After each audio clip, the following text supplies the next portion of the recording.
à tous dans Côté Sport, le rendez-vous du sport et du bien-être du cheval du Salon du Cheval de Paris. Aujourd'hui, deux disciplines ont pris d'assaut le parc des expos de Paris-Villepinte, le saut d'obstacle et le reining. Alors pour en parler, j'ai le plaisir d'accueillir Abdelkébir Ouaddar. Bonjour Kébir. Alors Kébir, c'est la star marocaine du saut d'obstacle. Et nous avons également une autre star, mais c'est la star du reining français, Romuald Poher. Bonsoir Romuald. Bonsoir. Alors Romuald est le finaliste des Jeux équestres mondiaux. Le premier, c'était historique cet été à Caen. Exactement, oui. Donc on aura la chance de le voir au travail tout à l'heure. Il nous commentera ces images avec son crack Pépi. Nous avons une autre star, la référence française de l'équitation éthologique autour de ce plateau. Bonsoir Andy Booth. Bonsoir. Et notre expert pour la semaine, notre expert bien-être, Hervé Baldassari, physiothérapeute, ostéopathe et préparateur physique. Bonsoir. Alors cette année, c'était une année un peu exceptionnelle pour tous les deux, Kébir, Romuald. L'année un petit peu de tous les succès, allez un après l'autre. Oui, c'est vrai, c'était une très bonne année qui a été bien réussie par rapport aux Jeux mondiaux et tout ça. Vraiment, je suis très content de cette année-là. Merci. Bon. Une belle année pour Quickly. Il est en pleine forme là? Oui, là, il est vraiment en pleine forme et j'espère qu'on va gagner le Grand Prix, comme on dit, Inch'Allah. D'accord, l'objectif, Inch'Allah, le Grand Prix dimanche des Gushti Matsers. Romuald, pareil, une excellente année. Vous attendiez à ça? On espère toujours un peu, oui, mais j'avoue que c'était assez surprenant. Parce que j'ai eu 3 qualifications. Donc la première qui était, j'ai fait 213, qui m'a permis d'arriver... de rester dans la course avec une consolante et grâce à la consolante là j'ai donné un petit peu tout ce que je pouvais pour espérer passer, ce qui m'a mis à 216,5 qui m'a permis de rentrer en finale. Ça c'était exceptionnel, oui. Alors on va commencer avec le saut d'obstacle et avec Kébir on va parler un petit peu de la métamorphose du hall 5B. Alors on a quelques images de cette métamorphose en accéléré. Alors Kébir, là vous sortez de piste, donc avec Quickly, vous venez de faire la warm-up. Comment est cette piste? C'est la 3e fois je crois que vous montez à Paris. Oui, effectivement, ça fait la 3e fois que je monte au Salon du Cheval. C'est une piste qui est vraiment très très bien et le sol elle répond super pour les chevaux. Donc je pense que les chevaux vont bien sauter, quoi. Alors c'est une atmosphère un petit peu atypique. Oui, c'est vrai, elle est atypique parce que c'est vrai, tout est à côté, c'est fermé, donc les chevaux ils sont un peu impressionnés. Le public est proche, les Voilà, tables sont proches. Exactement, les tables sont proches et le public aussi. Mais je suis sûr qu'il y a des chevaux qui ont déjà l'habitude de faire ça, donc c'est bon. Oui, donc il n'y a pas de souci. Non, et Quickly, Lindor, c'est son truc? Oui, il aime bien ça. Il aime bien ça, le changement. Non, pas du tout, ça ne le dérange pas du tout. Le Maroc-Paris, la bien fraîcheur. Sûr, ça ne le gêne pas de faire ses petites ruades, mais il aime ça. Ah oui, ça l'empêche pas, même avec des courtes distances. Alors pour vous, Romuald, les épreuves, c'est toujours en indoor ou pas? Non, on peut avoir des carrières extérieures adaptées qui nous permettent d'évoluer comme sans problème. Oui, parce que pour vous, il y a une difficulté particulière, c'est qu'il faut un sol particulier, très tassé au fond, je crois, et profond sur une hauteur particulière dessus. Exactement, il nous faut une base très compacte qui permet de faire donc ces arrêts glissés avec 7 à 8 cm de sable. D'accord.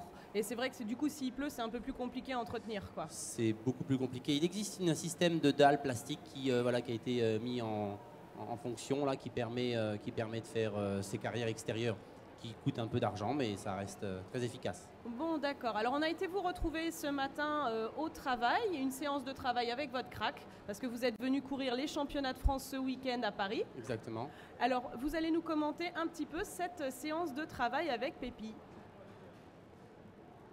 Donc là, oui, c'était une démonstration qui permettait d'expliquer un petit peu le fonctionnement d'un cheval de reining, les bases, le pourquoi du comment. Et voilà, donc l'objectif, c'était de parler de l'assouplissement. On veut préparer nos chevaux au mieux pour qu'ils soient décontractés et puis avoir un respect de la jambe, des rênes et tout ça. Là, je suis sur le cercle. Donc là, c'est le cercle à gauche. Je remets un petit peu de rêne extérieure, voilà, un peu de rêne ensemble là, pour que le cheval se détende, se décontracte. C'était bon enfant, hein. L'objectif c'était vraiment de faire une démo sur les manœuvres tout doucement.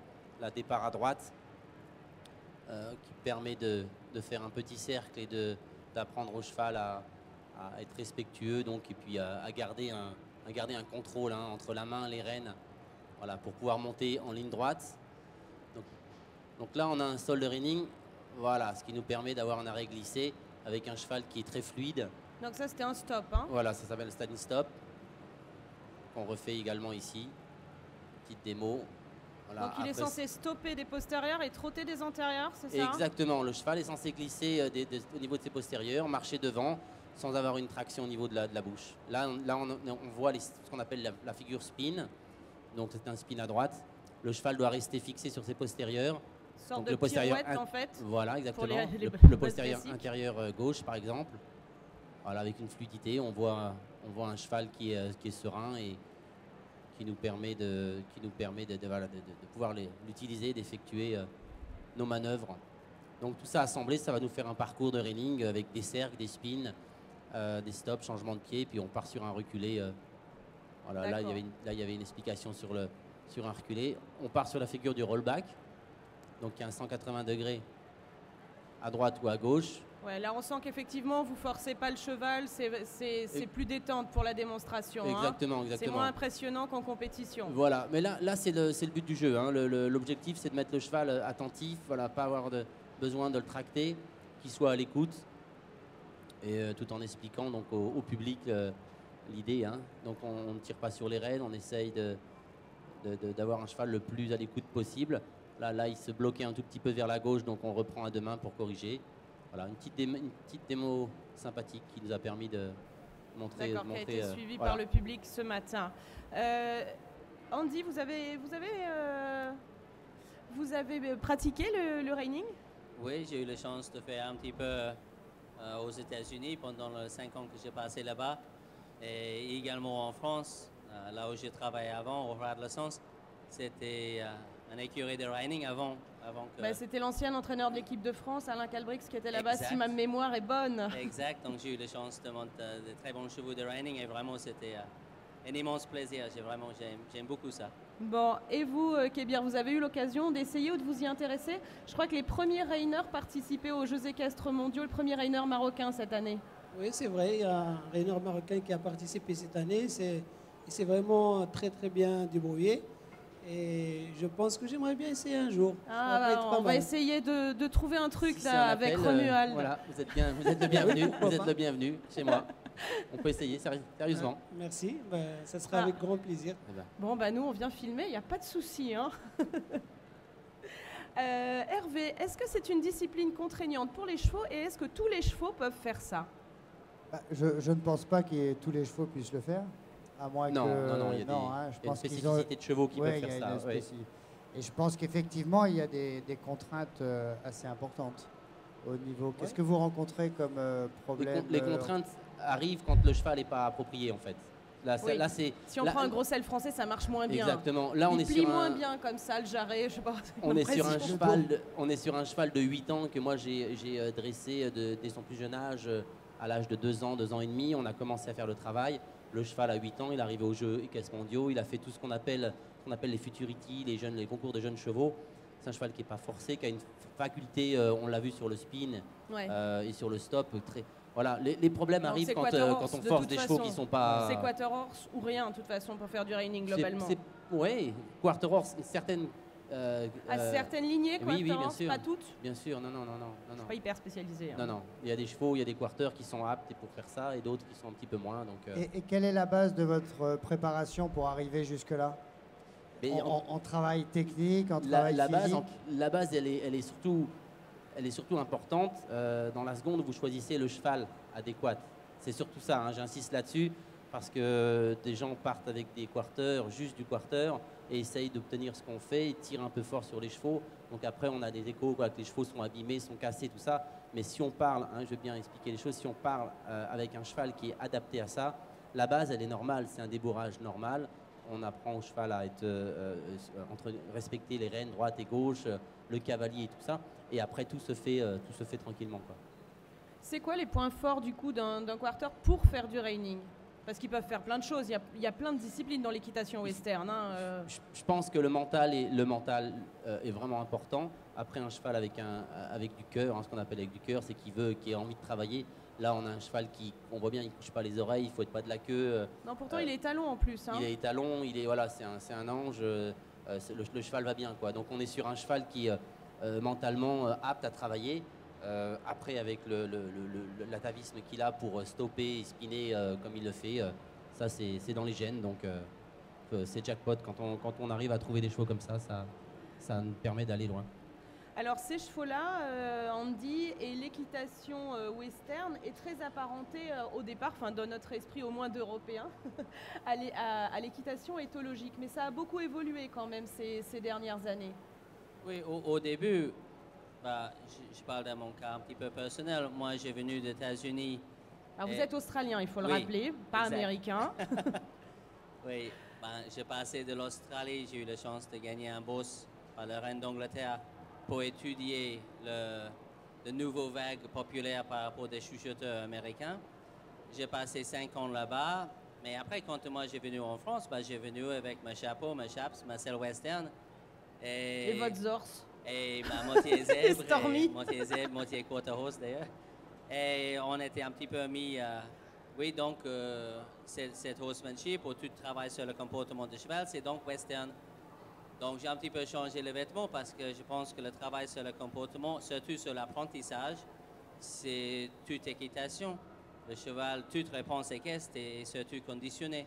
Donc, il faut qu'on étudie comment conditionner une réponse. Cette réponse peut être une réponse de reining, ça peut être une réponse de contrôle en foulée pendant un parcours de CSO, mais toute réponse équestre doit être bien conditionnée. Donc, je me suis dit, je ne vais pas garder le chapeau éternellement, même si je suis très, très attaché à mes origines, mais que c'est quelque chose qu'on applique à toute équitation. À toute l'équitation. Donc, comme on l'a vu toute la semaine, en fait, avec différents intervenants à Hervé, l'approche et l'équitation éthologique a beaucoup évolué, a évolué dans toutes les disciplines et vers toutes les disciplines sportives pures, entre guillemets. Et il y a des effets de mode aussi. Alors, on a découvert sur le pôle éthologique sur lequel vous êtes, sur lequel vous avez votre stand, Andy, regroupe plein de gens qui font de l'approche éthologique avec différentes approches. Et là, Patrice Ruiz a été nous faire découvrir une méthode qui s'appelle le clicker training avec Hélène Roche et Coralie Fournier. On regarde.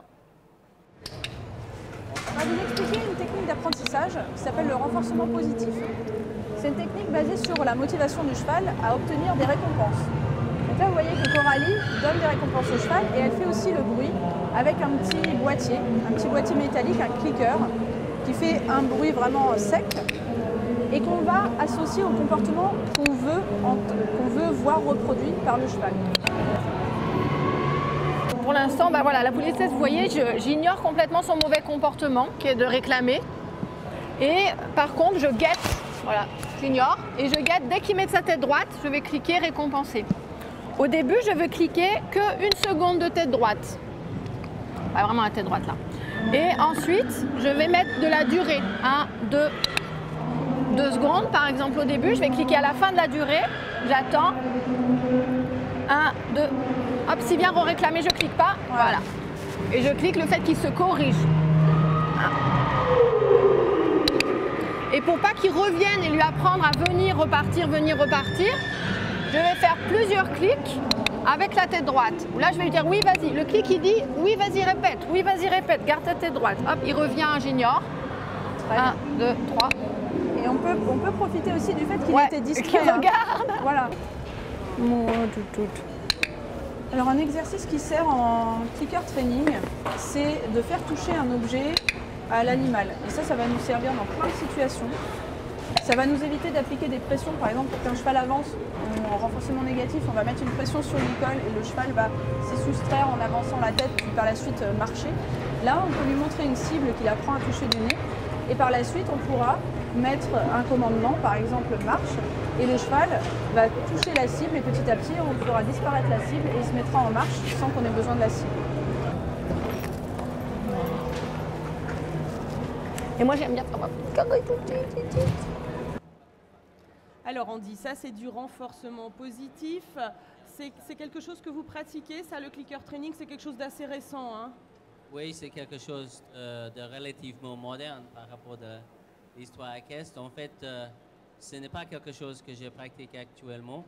Je suis ouverte à tout, mais par rapport au conditionnement d'un animal, je pense qu'il y a deux motivations principales.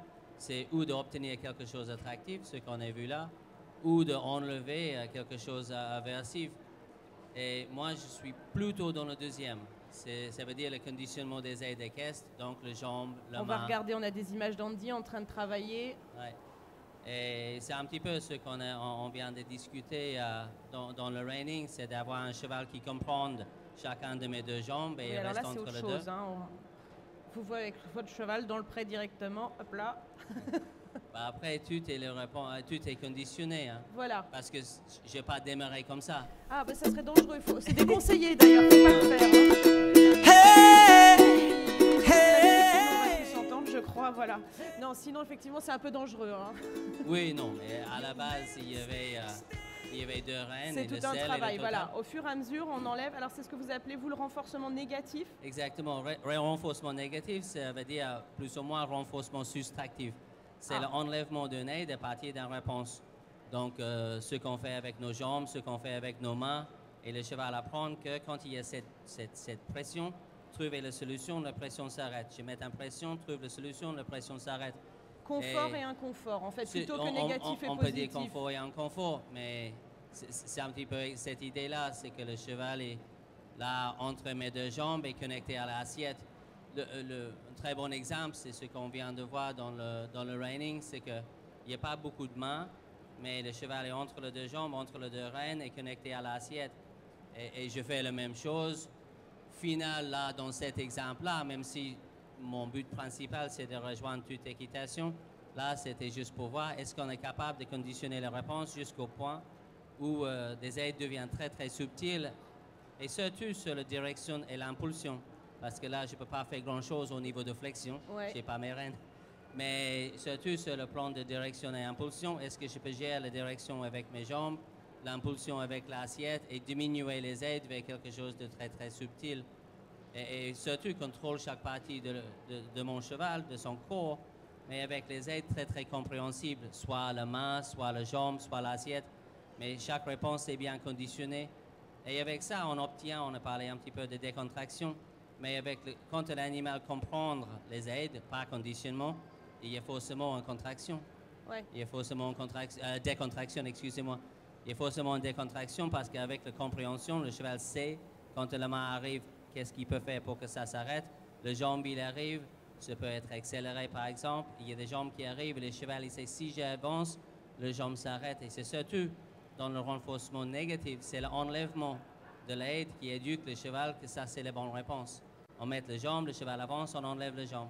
On met la main, le cheval cède, on enlève la main.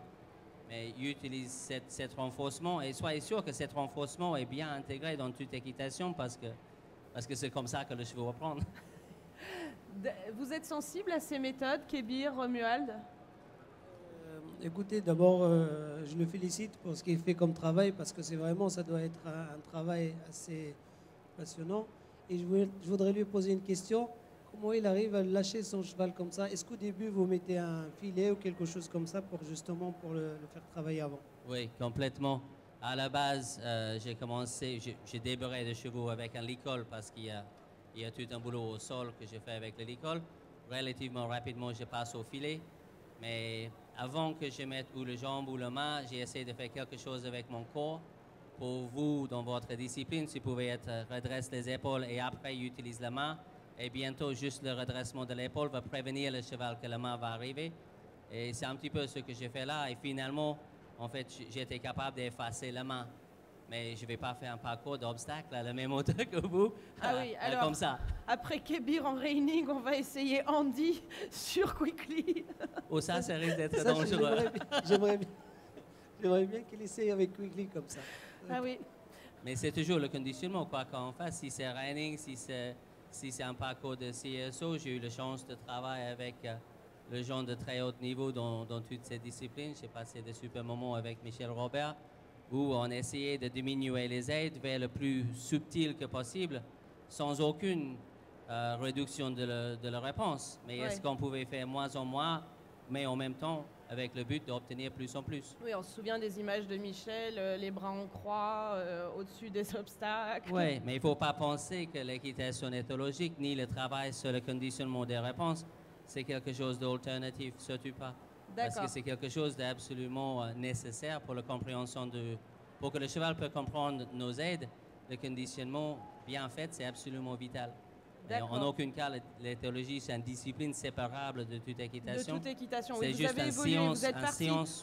Vous êtes passé du horsemanship au horseman science maintenant, c'est ça? Oui, maintenant c'est horseman science, mais c'est la science de la relation homme-cheval, mais dans le but que la science de le conditionnement de chaque réponse peut intégrer dans toute équitation.